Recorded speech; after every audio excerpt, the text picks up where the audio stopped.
Hello, dear student. Welcome you to the online class behalf of Progressive Model School and Nursery School. আমি সমাপ্তি পাল। তো আমি তোমাদেরকে গত ক্লাসে মডেল 9 এর আনসিন প্যাসেজটার 5 6 7 8 9 পর্যন্ত ডাবল কোশ্চেন পড়িয়েছিলাম। আজকে তোমাদেরকে 10 নাম্বারটাও পড়িয়েছি। আজকে তোমাদেরকে আমি 11 এবং 12 নিয়ে যা আছে সেই টপিকগুলো নিয়ে আলোচনা করব। তো চলো শুরু করা যাক। শুরু করার আগে আমি তোমাদেরকে একটা কথা বলি।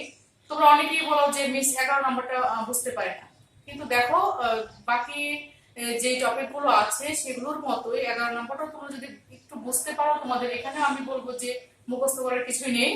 তো চলো আমরা দেখি। এখানে কিছু শিডিউল দেওয়া আছে, সপ্তাহের দিনের নাম গুলো শিডিউলটা তুমি কোন দিন কোন প্রোগ্রামটা দেখবে, জাস্ট এখানে দিনের নামগুলো লিখে সপ্তাহে আর প্রোগ্রামের নামগুলো লিখে দিবে। এটা বলছে hair is a schedule of programs of cartoon network. এখানে যে কার্টুন তোমরা যে বিভিন্ন চ্যানেলে যে কার্টুনের প্রোগ্রামগুলো দেখো, সপ্তাহে কোন দিন কোন প্রোগ্রামটা দেখবে, হ্যাঁ সেটার শিডিউল দেওয়া আছে। Right 5 sentence using days of the week where you will watch these programs. যে পাঁচটা সেন্টেন্স লিখবে using days of the week। এই যে ফার্স্ট ডে বলছে, what is the first day of the week, বলো what is the first day of the week? We know that is Saturday।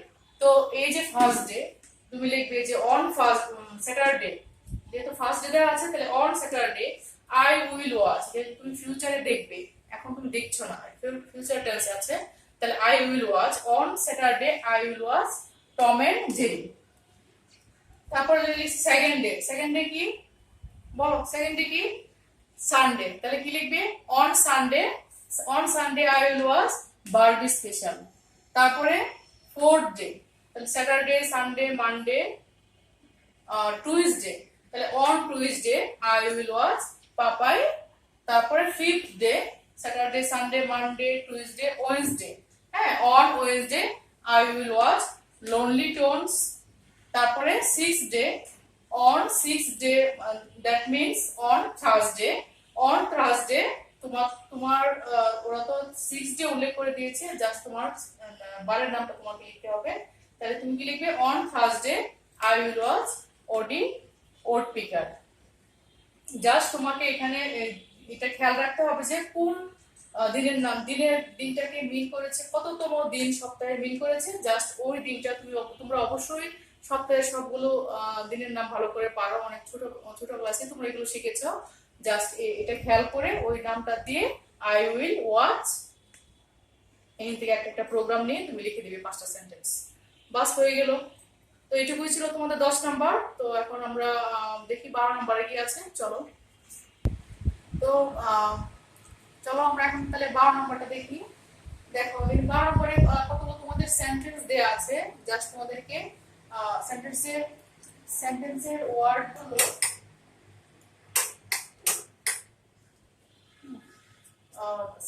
ওয়ার্ডগুলো তোমাদেরকে এলোমেলো ভাবে দেয়া থাকে, তোমাদেরকে এগুলোকে অ্যারেঞ্জ করতে হবে, যে সেন্টেন্সটাকে অ্যারেঞ্জ করে কমপ্লিট করতে হবে। তোমরা জানো যে একটা সেন্টেন্সে প্রথমে সাবজেক্ট থাকবে, তারপরে ভার্ব থাকবে, হ্যাঁ তারপরে হয়তো অক্সিলারি ভার্ব থাকবে, তারপর মেইন ভার্ব থাকবে, তারপর সেন্টেন্সের বাকি অংশ থাকবে।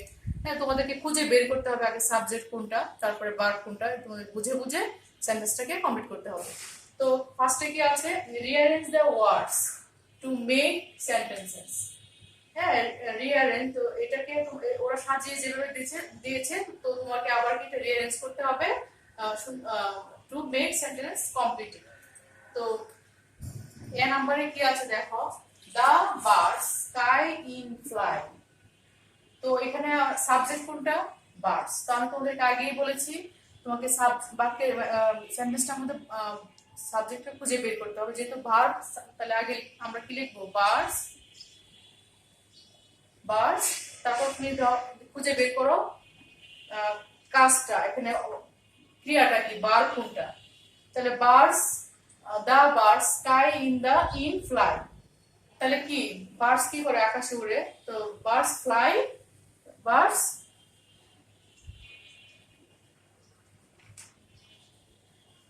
Fly in the sky. বাস হয়ে গেল যে পাখি আকাশে ওড়ে।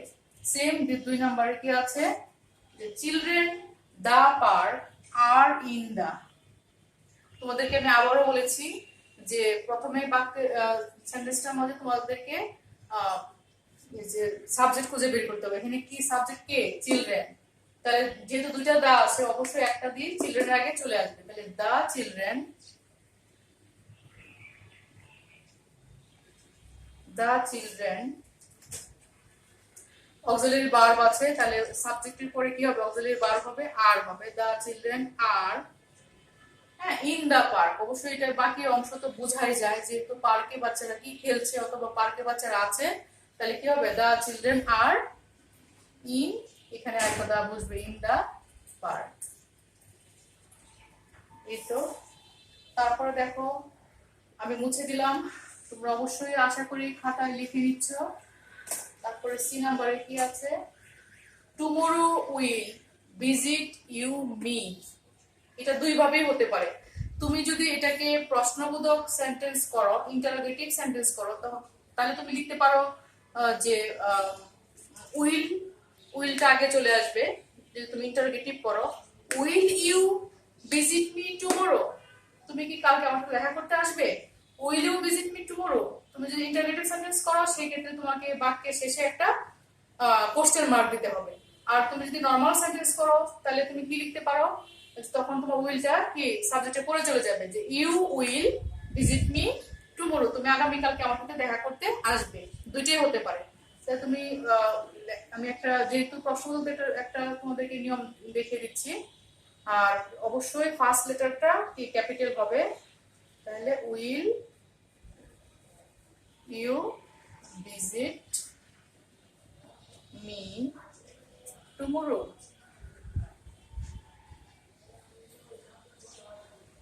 অবশ্যই এখানে একটা কোশ্চেন মার্ক দিতে হবে, will you visit me tomorrow. তারপরে ডি নাম্বারে কি আছে? Live do where you.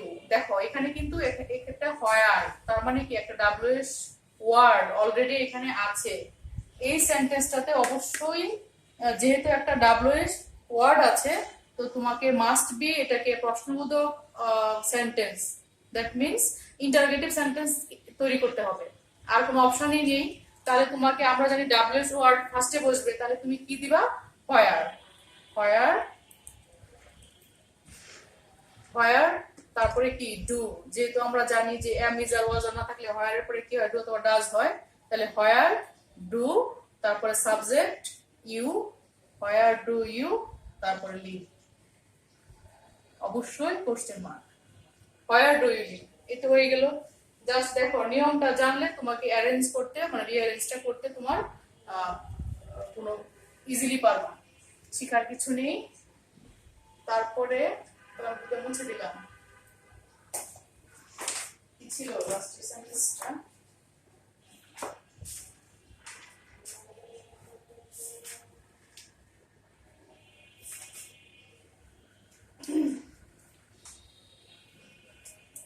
ই নাম্বারে ছিল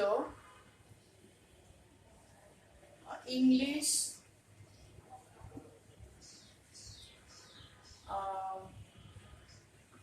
মাই টিচার্স ফাদার।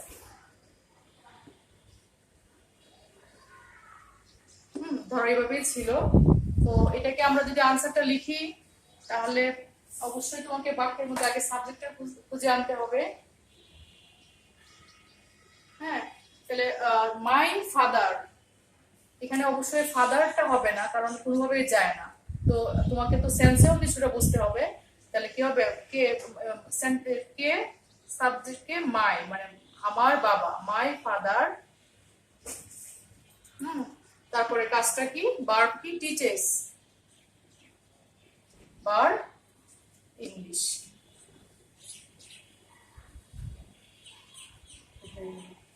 তো এটাই ছিল তোমাদের এই রিয়ারেঞ্জের বিষয়টা। হলো তোমাকে অবশ্যই সেন্টেন্সটার মধ্যে দেখতে হবে যে আগে সাবজেক্টটা কে, তারপরে তোমার অক্সিলারি ভার্ব আছে কিনা, বাক্যটা প্রশ্নবোধক সেন্টেন্স হবে কিনা। জাস্ট এই কয়েকটা জিনিস তোমাকে মাথায় রেখে সুন্দর করে অ্যারেঞ্জটা করে দিতে হবে।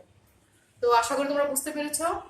তো পরবর্তীতে তোমাদের সাথে আবারও কোনো টপিক নিয়ে দেখা হবে। ততক্ষণ পর্যন্ত তোমরা ভালো থাকো, সুস্থ থাকো, হ্যাঁ অবশ্যই ঘরে থাকো। Thank you.